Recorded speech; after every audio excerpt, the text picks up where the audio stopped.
Hello everyone, मैं हूं Prakash. I am here to teach you Indian constitution and polity, अर्थात भारतीय संविधान और राज्य व्यवस्था। आज के इस वीडियो में हम दो टॉपिक पे बात करने वाले हैं, जिसमें से पहला टॉपिक होगा हमारा भारतीय संविधान की विशेषताएं, अर्थात कैरेक्टरिस्टिक्स ऑफ इंडियन कॉन्स्टिट्यूशन।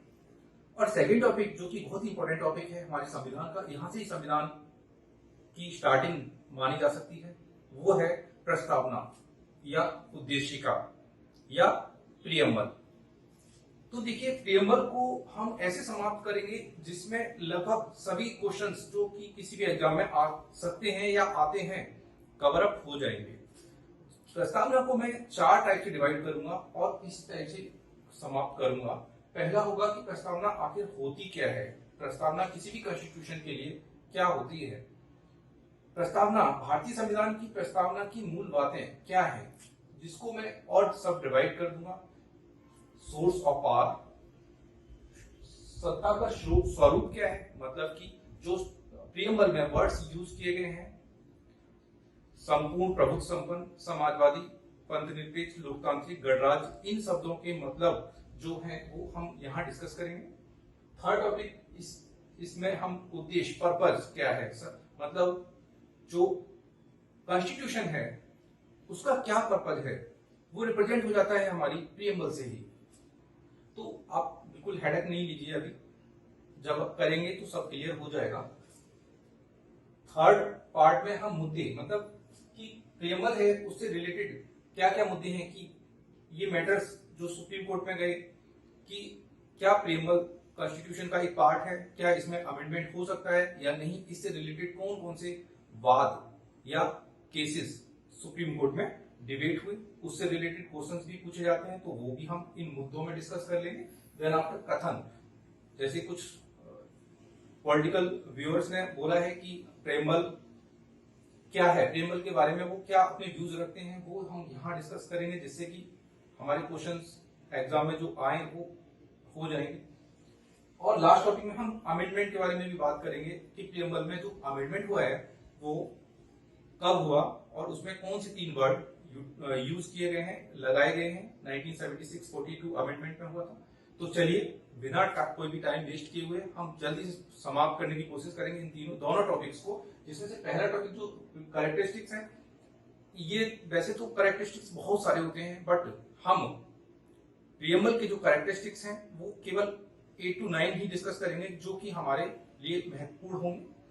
चलिए स्टार्ट करते हैं पहले टॉपिक से। ये 8 विशेषताएं जिनके बारे में मैं बात करने वाला हूं, ये विशेषताएं या कैरेक्टरिस्टिक्स आपको याद करने की कोई जरूरत नहीं है, केवल आप एक बार पढ़ लें, परंतु इनके अंदर जो मैं बात करने वाला हूं, डिस्कस करने वाला हूं, वो रियल में काम का है हमारे किसी भी एग्जाम के लिए। तो पहली कैरेक्टरिस्टिक के बारे में बात करें कि भारत का संविधान लिखित है। इन सब के वर्ड्स के मीनिंग में आपको बताने वाला हूं। लिखित संविधान है भारत का एक निर्मित संविधान है, और कठोर एवं लचीले दोनों का मिश्रण संविधान है। तो पहले इसी को समझते हैं, लिखित संविधान क्या होता है।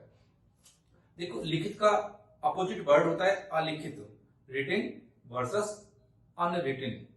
तो लिखित संविधान उस संविधान को कहा जाता है जिस संविधान में अधिकांश पार्ट रिटन या लिखित फॉर्म में अवेलेबल हो, जैसे अमेरिका का संविधान, भारत का संविधान। भारत के संविधान में ज्यादा से ज्यादा बातें लिखी हैं।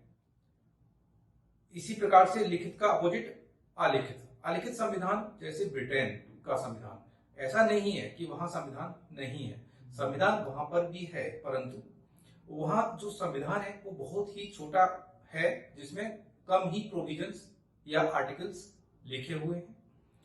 तो कैसे चलता है देश, तो वो वहां का जो सिस्टम है वो जो ट्रेडिशनल वे है उसके थ्रू चलता है। हिस्टोरिकल जो डिसीजन राजा रानी ने जो दिए थे उनके बेस पर आज भी वहां पे डिसीजन लिए जाते हैं।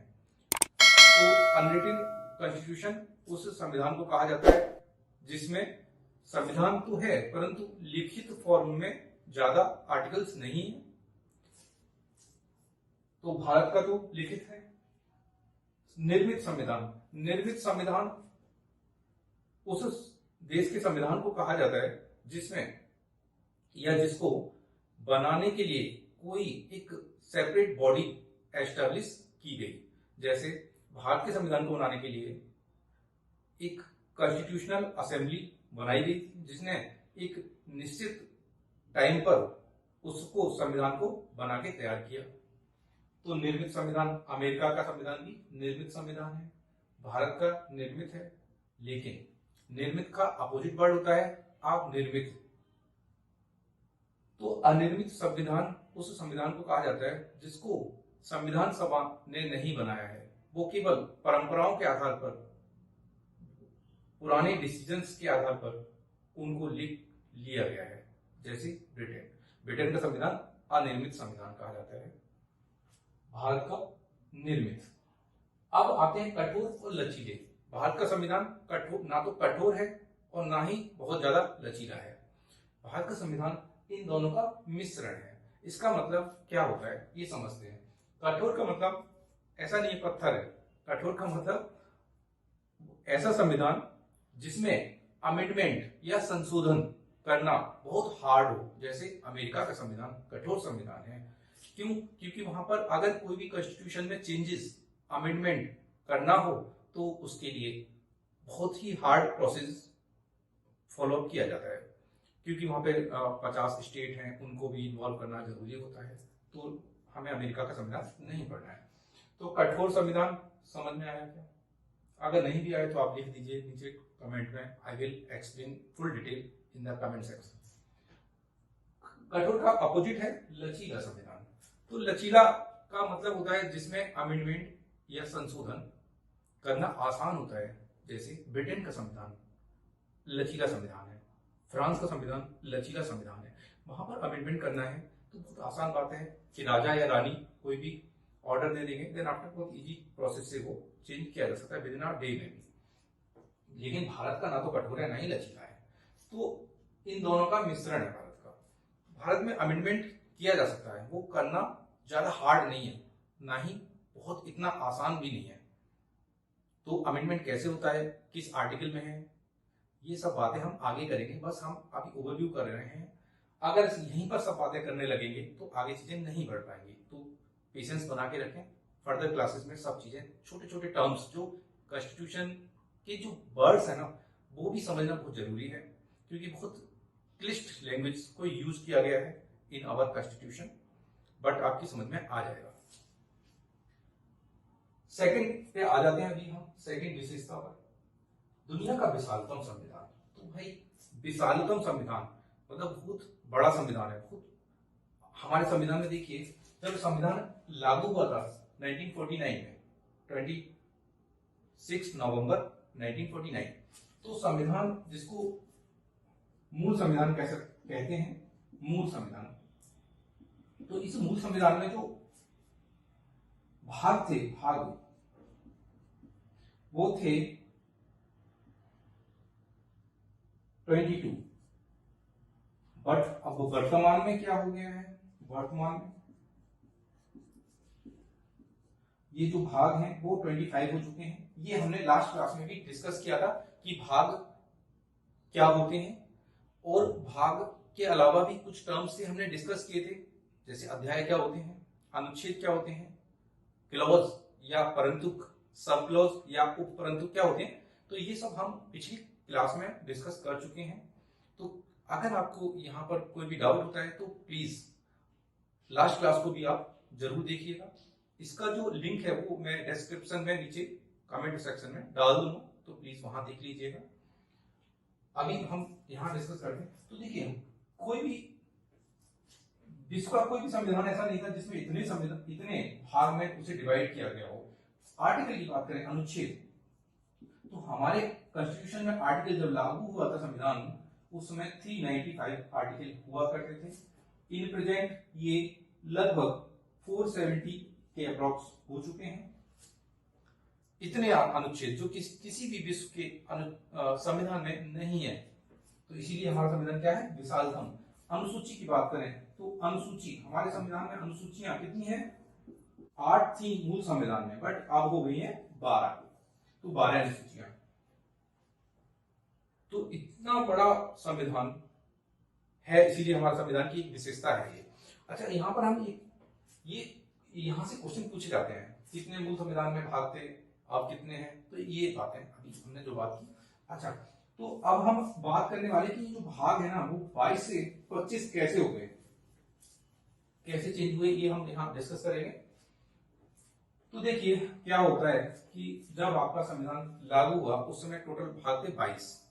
तो 1956 में एक अमेंडमेंट संशोधन हुआ, 1956 में 7th संशोधन। संशोधन का मतलब संविधान में कोई भी चेंज होना, ऐड होना, डिलीट होना या एडिट होना। 7th अमेंडमेंट हुआ 1956। ये जो संशोधन हुआ था 1956 में, इसमें दो भाग को हटा दिया गया था, भाग 7 और भाग 9 को कैंसिल कर दिया गया था, या हिंदी में इसको लिखा गया है निरसित कर दिया गया था।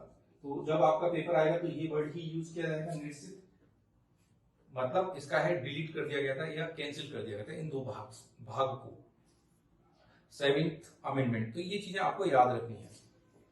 आगे 42 संशोधन हुआ, 42 42वां संविधान संशोधन हुआ, ये हुआ था 1976 में। उस समय इमरजेंसी लगी हुई थी देश में,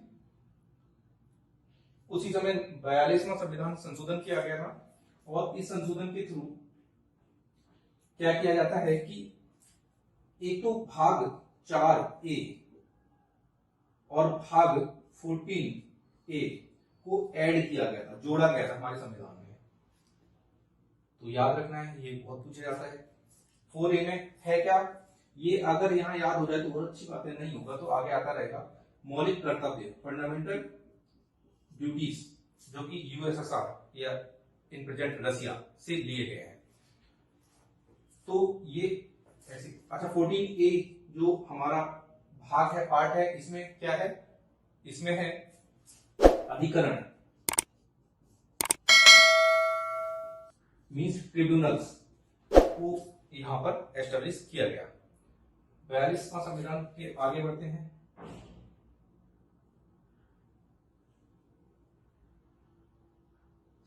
(73) अमेंडमेंट,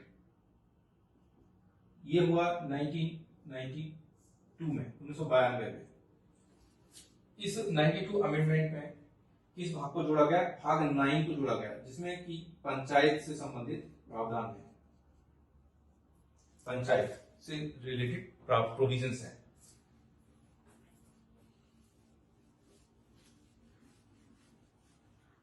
नेक्स्ट 74 अमेंडमेंट।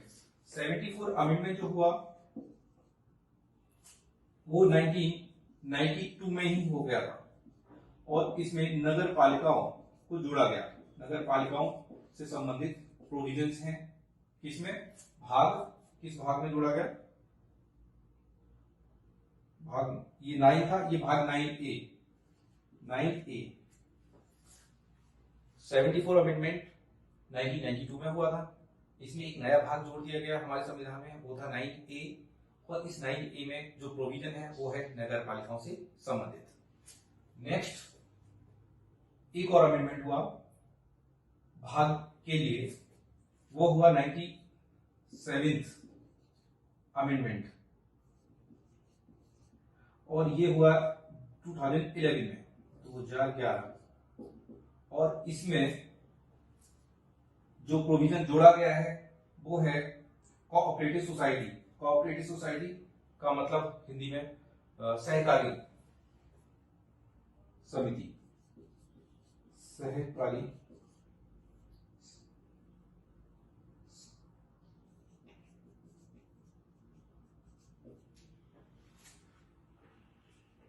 तो ये 5 बार अमेंडमेंट हुआ, जिसके थ्रू भाग को जोड़ा गया और दो भाग को हटाया भी गया।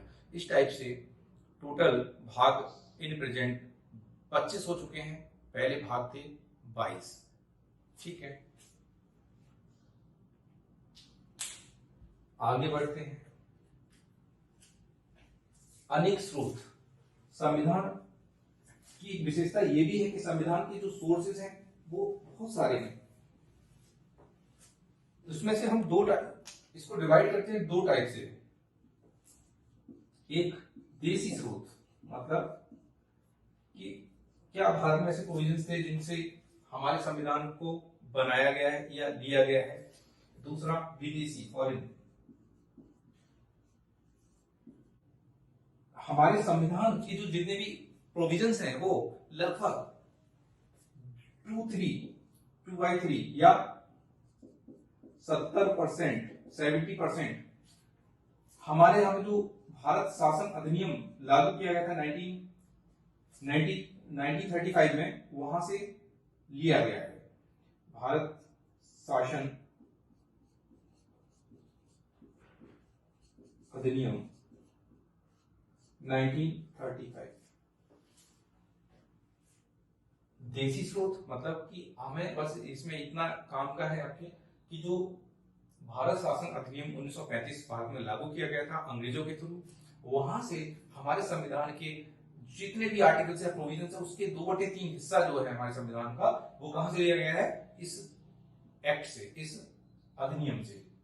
70%। कई बार मैंने पेपर में देखा है कि ये क्वेश्चन पूछा गया है। विदेशी स्रोत, तो विदेशी स्रोत जैसा कि आप सुनते हो कि भारत के संविधान पर एक आरोप भी लगाया जाता है कि भारत के संविधान मांगा हुआ थैला है, दूसरे देशों का मांगा हुआ थैला है। थैला मतलब बैग है, तो इसलिए कहा जाता है कि भारत के संविधान में जो प्रोविजंस है वो लगभग सभी दूसरे अदर कंट्रीज में जो जो अच्छा लगा वो हमारे संविधान बनाने वाले महानुभाव लोगों ने वहां से डेराइव कर लिए, वहां से ले लिए उन प्रोविजंस को। तो विदेशी स्रोत में देखते हैं आप, यूएसए से कुछ प्रोविजन जैसे फंडामेंटल राइट लिया गया है, ऐसे यूएसएसआर,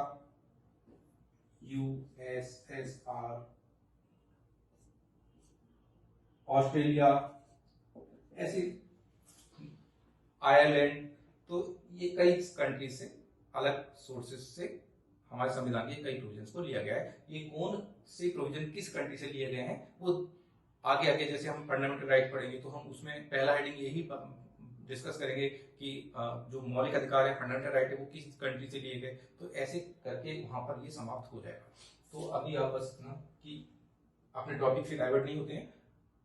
विशेषताएं, हम संविधान की विशेषताएं पढ़ रहे हैं। विशेषताओं में ये विशेषता है कि हमारे संविधान में जो प्रोविजंस है वो कुछ देशी स्रोत से लिए बातें हैं, कुछ विदेशी स्रोत से बातें हैं। अगले टॉपिक आते हैं कि हमारे संविधान जो है हमारा वो लोक प्रभुता पर आधारित है।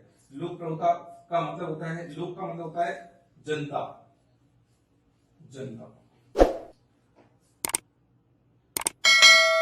तो संविधान जो है वो लोक प्रभुता को स्वीकारता है, मतलब कि जनता की शक्ति, जनता की पावर को हमारे संविधान में एक बहुत वैल्यू दी गई है।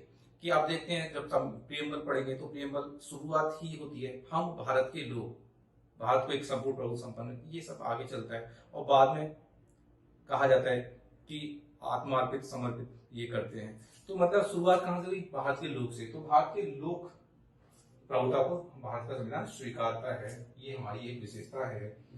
यूनिवर्सल वोटिंग राइट को हमारे संविधान में जगह दी गई है। यूनिवर्सल वोटिंग राइट का मतलब है सार्वभौमिक वयस्क मताधिकार। एक विशेषता है हमारे संविधान की कि हमारे देश में चाहे वो व्यक्ति मेल हो, फीमेल हो, किसी भी रिलीजन या किसी भी कास्ट से बिलोंग करता हो, जो भी व्यक्ति 18 वर्ष का हो जाएगा वो वोट देने का राइट रखता है। परंतु जब हमारा देश आजाद हुआ या संविधान लागू हुआ तो उस समय जो यूनिवर्सल वोटिंग राइट 21 ईयर हुआ करती थी, लेकिन 61वां संविधान संशोधन जो हुआ,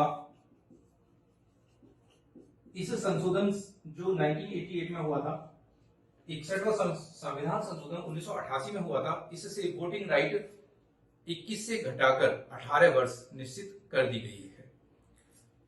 तो ये भी हमारी एक क्या है, एक विशेषता है हमारे संविधान की।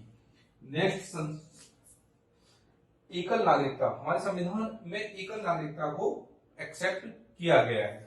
इसका मतलब ये है कि हमारे देश में जो नागरिकता मिलती है वो केवल भारत की मिलती है, किसी भी राज्य या प्रांत या स्टेट की नहीं मिलती है।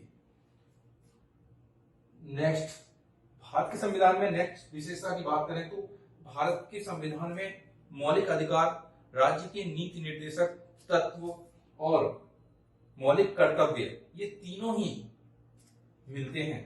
विश्व के किसी भी संविधान में ये तीनों एक साथ नहीं मिलते। ये क्या होते हैं तीनों, बहुत अच्छे से हम डिस्कस करेंगे। मौलिक अधिकार का मतलब जनता के अधिकार, जो जनता राज्य या देश से मांगती है। डीपीएसपी, राज्य के नीति निर्देशक तत्व, directive principle of state policy, मतलब ये ड्यूटीज हैं गवर्नमेंट की जो जनता को प्रोवाइड की जानी चाहिए। नेक्स्ट, फंडामेंटल ड्यूटीज, ये हमारे ये जनता के ड्यूटीज हैं, कर्तव्य हैं जो देश में हमें फॉलो अप करने चाहिए। तो ये हम पढ़ेंगे 11 जो है, तो ये एक एक करके पढ़ेंगे। नेक्स्ट हमारी विशेषता है संविधान की, वो है कि भाई हमारे संविधान में मध्यम मार्ग अपनाया गया है।